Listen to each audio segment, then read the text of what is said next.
Cancer యొక్క లక్షణాలు ఎలాగుంటాయి, ఏ లక్షణాలు ఉంటే అది క్యాన్సర్గా మనం భావించవచ్చు.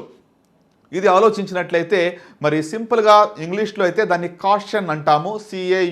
CAUTION అంటే C stands for changes in the bowel and bladder habits అంటాం. అంటే తెలుగులో మలమూత్ర విసర్జనలో మార్పులు రావడము క్యాన్సర్ యొక్క లక్షణము.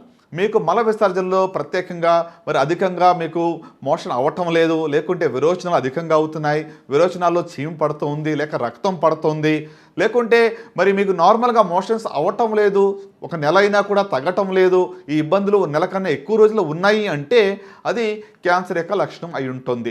రెండోదిగా మరి శరీరంలో ఏ భాగంలో అయినా కూడా ఒక పుండు ఏర్పడి ఆ పుండు మానటం లేదు, మానని పుండు అనేటువంటిది క్యాన్సర్ యొక్క లక్షణము. మొట్టమొదటిగా మనం చూసాం మల విసర్జన, మూత్ర విసర్జనలో మార్పులు. ఉదాహరణకు మన యొక్క మూత్రంలో రక్తం వెళ్ళడం, లేకుంటే మూత్రము ఈజీగా వెళ్ళటం లేదు.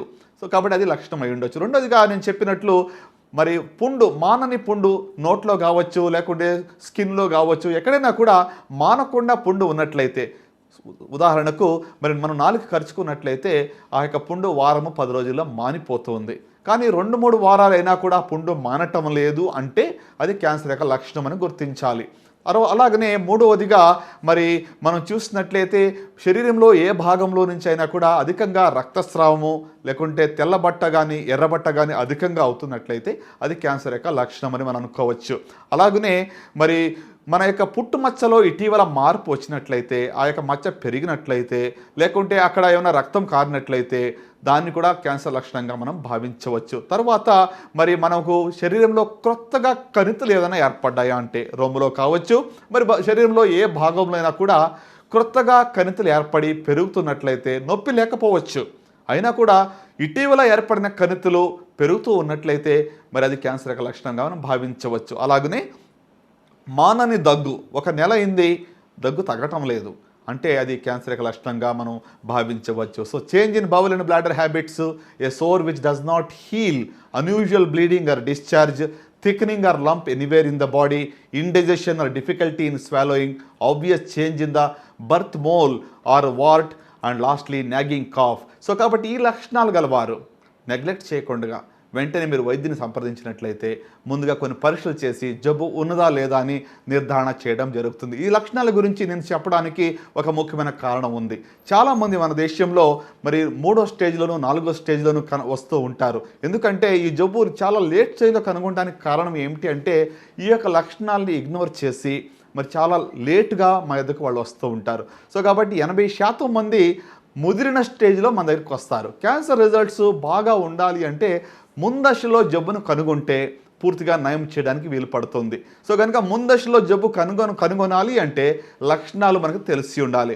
ఈ యొక్క లక్షణాలని మనము నెగ్లెక్ట్ చేయకుండా, నిర్లక్ష్యము చేయకుండా మీరు వైద్యుని ఎదుగు వచ్చినట్లయితే ఖచ్చితంగా మరి మీకు ఈ యొక్క జబ్బు నుండి ముందుగానే బయటపడడానికి వీలు పడుతూ ఉంటుంది. సో కాబట్టి సర్వసాధారణమైనటువంటి లక్షణాల గురించి మనం తెలుసుకున్నాం. సో కాబట్టి ఈ సమయంలో మనం అర్థం చేసుకోవాల్సిన విషయం ఏంటంటే ఈ యొక్క జబ్బును బారిన పడకుండా మనం ఏమి చేయగలం, ఏమి చేస్తే క్యాన్సర్ రాకుండా ఉంటుంది అని ఆలోచిస్తే మరి క్యాన్సర్కి కారణం గురించి మనం ఆలోచించినప్పుడు ఇది జీవనశైలి వల్ల వస్తుందని మనం చూస్తూ ఉన్నాము.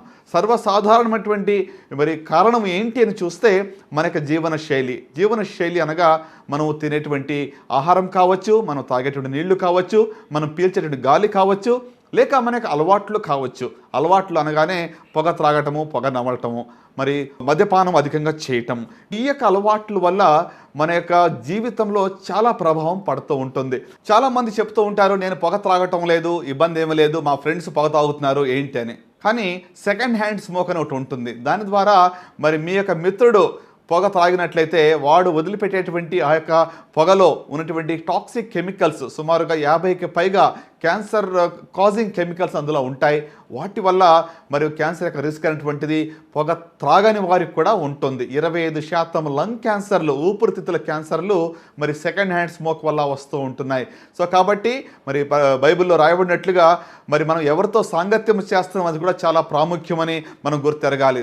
ఎందుకంటే మనము మరి పొగ త్రాగపోయినప్పుడు కూడా త్రాగే వాళ్ళ దగ్గర ఉంటే మనకు కూడా రిస్క్ ఉందని గుర్తుపెట్టుకోవాలి. అలాగనే అసలు ఈ క్యాన్సర్ జబ్బు రాకుండా మనం ఏమి చేయగలం, ఎలాంటి సూత్రాలు మనం పాటిస్తే ఈ జబ్బు రాకుండా మనం చూసుకోగలం, దీని గురించి మనం మాట్లాడుకుందాం.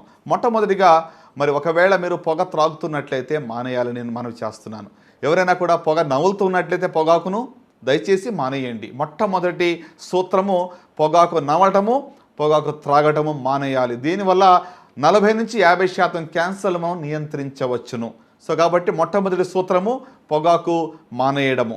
రెండవదిగా చూసినట్లయితే మరి మనం ఊబకాయం అనేటువంటి దానివల్ల క్యాన్సర్ యొక్క సంఖ్యలు పెరుగుతూ ఉన్నాయి. కాబట్టి మన యొక్క శరీరంలో నుండి బరువును బాగా కాపాడుకోవడం అనేది చాలా ప్రాముఖ్యము. అలాగనే మూడవదిగా మరి ఫిజికల్గా యాక్టివ్గా ఉంటాం. అంటే మనం ఫిట్నెస్ చాలా ప్రాముఖ్యమైనటువంటిది కనుక ఈ రోజుల్లో ఒత్తిడి ఎక్కువగా ఉంటుంది. కాబట్టి మనం క్యాన్సర్ని నియంత్రించాలి అంటే ఫిజికల్ యాక్టివిటీ అనేటువంటిది చాలా ప్రాముఖ్యము. నాలుగవదిగా మనం చూసినట్లయితే మరి అధికంగా మద్యపానం సేవించడం వల్ల కూడా క్యాన్సర్ యొక్క సంఖ్య పెరుగుతుంది. కాబట్టి అది మానేయటం వల్ల చాలా చాలా మనకి లాభాలు కలుగుతూ ఉంటాయి. అలాగనే మరి ఐదవదిగా మనం చూసినట్లయితే అధికంగా మరి సన్లైట్లో ఎక్స్పోజ్ కాకుండా ఉంటాం. సుమారుగా 2 గంటల నుంచి 4 గంటల సమయంలో అల్ట్రావైలెట్ రేస్ యొక్క రిస్క్ ఎక్కువగా ఉంటుంది. కాబట్టి ఆ సమయంలో ఎక్కువగా మరి ఎండలో ఉండకుండా ఉంటే స్కిన్ క్యాన్సర్స్ నుంచి మనం ప్రొటెక్షన్ మనకు దొరుకుతూ ఉంటుంది. అలాగనే మరి ఏడవదిగా మనం మాట్లాడాల్సి వస్తే కొన్ని స్క్రీనింగ్ టెస్ట్ అనేటువంటివి అందుబాటులో ఉన్నాయి.